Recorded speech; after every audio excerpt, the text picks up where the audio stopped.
রবিবার রাজধানীর বর্ডার গোল চক্করে ভিটে মাটি হারানো মানুষের বাস্তব চিত্র চাক্ষুষ করতে ঘটনাস্থলে যান রাজ্যের বিরোধী দলনেতা জিতেন্দ্র চৌধুরী।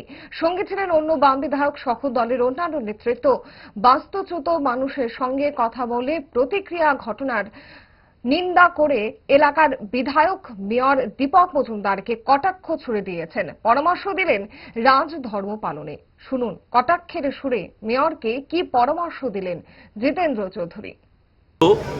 তারা কতটুকু যে রাষ্ট্রের নির্মাণে বা সমাজের নির্মাণে তারা এত ক্ষতি হওয়ার পর কেউ কেউ দেখছেন আপনারা খোলা আকাশের নিচে ঘুমোচ্ছে,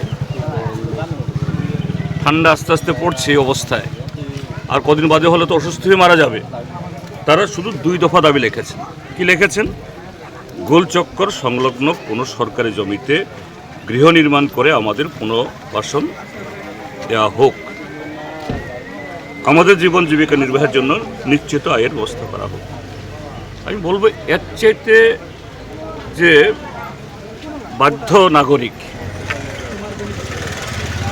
এর চাইতে যে দেশকে ভালোবাসেন, উন্নয়নকে চান, খুব কম জায়গায় পাওয়া যাবে।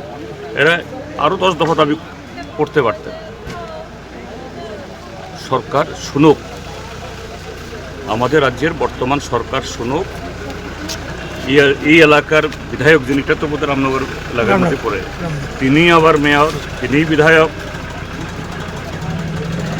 তিনি ওই লাখ টাকার গাড়িতে ঘুরে বেড়ালে হবে না, তিনি মানুষের ব্যথাগুলো বুঝুক। তাহলে সবকা সাথ, সবকা বিকাশ, সবকা বিশ্বাস সত্যি সত্যি তা কার্যকরী হবে।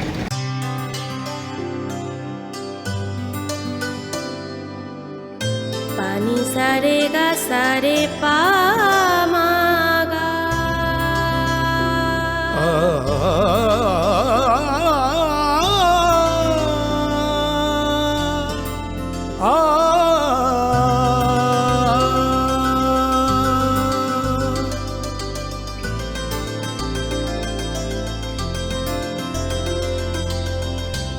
স্বর্ণকমল জুয়েলার্স, আপনার চেয়ে আপন।